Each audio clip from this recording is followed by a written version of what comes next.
Praise the lord. పిల్లరా, దీని వాక్యాన్ని చదువుకుందాం. యెషయా గ్రంథము 6వ అధ్యాయం 3వ వచనం.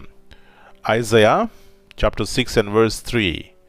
వారు సైన్యములకు అతిపెద్దకు యెహోవా పరిశుద్ధుడు, పరిశుద్ధుడు, పరిశుద్ధుడు, సర్వలోకము ఆయన మహిమతో నిండి ఉన్నది అని గొప్ప స్వరముతో గాన ప్రతిగానములు చేయుచుండిరి. And one cried unto another and said, Holy, holy, holy is the Lord of hosts. The whole earth is full of his glory. యేసు ప్రభువు యొక్క ఘనమైన నామములో పిల్లరా, మీ అందరికీ శుభములు తెలియజేస్తున్నాను. మరి ఇక నూతన ఉదయకాల సమయంలో నేను కూడా మీతో కలిసి ప్రభువునందు ఆనందించడానికి దేవుడు నాకు ఇచ్చినటువంటి జీవాన్ని బట్టి ఆయన కృతజ్ఞతాస్తుతులు చెల్లిస్తున్నాను. మరి కుటుంబంలో అందరూ క్షేమంగా ఉన్నారండి? దేవుని దయలో కృపలో వర్ధిల్లుతున్నారా? కుటుంబంలో సమాధానం ఉన్నదా? పిల్లరా, వీటన్నిటికీ దేవుని యొక్క సన్నిధి మన జీవితాల్లో లేకపోతే దేవునితో సహవాసం మనం కలిగి ఉంటామో మరి క్షేమంగా, ఆరోగ్యముగా, కుటుంబంలో సమాధానం, సంతోషము కలిగి ఉంటాం.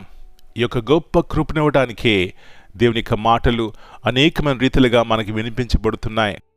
కాబట్టి వాక్యమును ధ్యానించి వాక్యమందు విశ్వసించినట్లయితే వాక్యమైనటువంటి దేవుడు మనం నడిపిస్తాడు, మన జీవితాలను బాగు చేస్తాడు, మన యొక్క వ్యక్తిగత జీవితంలో శాంతి సమాధానం ఇస్తాడు. పిల్లరా, అలాంటి ఉన్నతమైనటువంటి కృప ఈ ఉదయకాల సమయంలో ప్రతి ఒక్కరికి దేవుడు దయచేయనుగాక. వాక్యాన్ని ధ్యానించుకుందాం. యెషయా ఎప్పుడైతే దేవుని చూశాడో, దేవుని యొక్క సన్నిధిని చూశాడో అంటున్నాడు, అయ్యో నేను అపవిత్రమైన పెదవులు గలవాడిని అంటున్నాడు. పిల్లరా, ఎందుకు అంటున్నాడంటే దేవుని చూసినప్పుడు ఆయన పరిశుద్ధుడు, ఆయన సర్వోన్నతుడు, ఆయన సర్వశక్తి గలవాడు అని గ్రహించినాడు. అమ్మా అయ్యా, ఉదయకాల సమయంలో ఏ యొక్క కన్నులతో మరి దేవుని చూస్తున్నాం మనం? ఆయన ఎటువంటి వాడు అనుకుంటున్నాం? మనం చేస్తున్న పనులన్నీ కూడా ఆయన చూస్తాడు అనే సత్యాన్ని గుర్తిస్తున్నామా? మన జీవిత రహస్యంలో ఆయన ఎరిగినవాడనే సత్యాన్ని గుర్తిస్తున్నామా?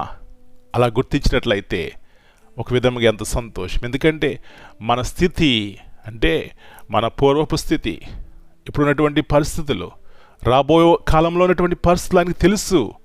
ఎప్పుడైతే గొప్ప విశ్వాసము ఆయన మీద మనకు ఉంటుందో మన యొక్క జీవితాలు ఆయన చేతిలో పెట్టి, ప్రభువా నా జీవితం నీ చేతిలో పెడుతున్నాను, మీ యొక్క చిత్తానుసారం నడిపించిందని గొప్ప విశ్వాసంతో, నమ్మకంతో మరి మనం నడుచుకుంటాం. తద్వారా ఏమాత్రం భయపడము, అధైర్యపడము, దిగులు చెందము, నిరాశ నిస్పృహలోకి వెళ్ళము.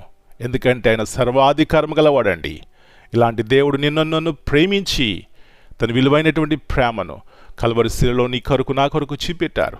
కాబట్టి మనము సమర్పించుకున్నట్లయితే ఆయనకి, ఆయన మన జీవితాలని నడిపిస్తాడు, బాగు చేస్తాడు. అలాంటి కృప ఈ ఉదయకాల సమయంలో దేవుడు ప్రతి ఒక్కరికి దయచేయనుగాక. ప్రార్థన చేసుకుందాం. కృపగల దేవా, ప్రేమగల తండ్రి, పరిశుద్ధుడా, సర్వశక్తిగల దేవా, మీ పరిశుద్ధమైన శ్రేష్టమైన నామమును బట్టి మీకు వందనాలు చెల్లిస్తున్నాం. మీరు పరిశుద్ధుడు. అవును ప్రభువా, మీరు కూడా మమ్మల్ని కోరేది పరిశుద్ధత కలిగి ఉండాలని, అంటే ఒక ప్రత్యేకమైన జీవితం కలిగి ఉండాలని, లోకం నుంచి, పాపం నుంచి ప్రభువా సెపరేట్ అవ్వాలని మీరు కోరుతున్నారు. అలాంటి జీవితములు మాకున్నట్లయితే ఈ లోకంలో ఎంత ధన్యకరముగా మేము జీవిస్తాం. అది ఎంత విలువైనది ప్రభువా. ఈ యొక్క విలువైనటువంటి జీవితము మీరు మాకు ఇవ్వడానికి ఎలాంటి కృపను మీరు మాకు చూపెడుతున్నారు. అవునాయనా, ఎన్నో రీతిలుగా మేము దుఃఖ దినములు గడిపినాం, ఎన్నో రీతిలుగా ప్రభువా వ్యాధితో మరి బాధపడినాం. అయినా కూడా మీ కృప మమ్మల్ని విడిచిపెట్టలేదు. అందును బట్టి మీకు వందనాలు చెల్లిస్తూ ఈ దినం నాకు కావాల్సినటువంటి శక్తిని, బలాన్ని ఇవ్వండి. మా అనుదినాహారం మాకు దయచేయండి ప్రభువా. మరి మీరు పరిశుద్ధుడు అనే సత్యాన్ని మేము బాహ్య కన్నులు కాక ఆత్మ కన్నులతో చూసి మీ మీద ఆనుకుని ప్రభువా మా కుటుంబాలు మేము జీవించడానికి సహాయం చేయండి. ఈ దినమంతా కూడా మీ కాపుదల, భద్రత మాకు దయచేయమని మరొకసారి మీ మెల్లైన స్వరము ద్వారా మీరు మాతో మాట్లాడుతున్నారు. అందుని బట్టి కృతజ్ఞతాస్తుతులు చెల్లిస్తూ యేసు ప్రభువారి అతి శ్రేష్టమైన నామమును బట్టి ప్రార్థన చేస్తున్నాను తండ్రి. Amen. God bless you all.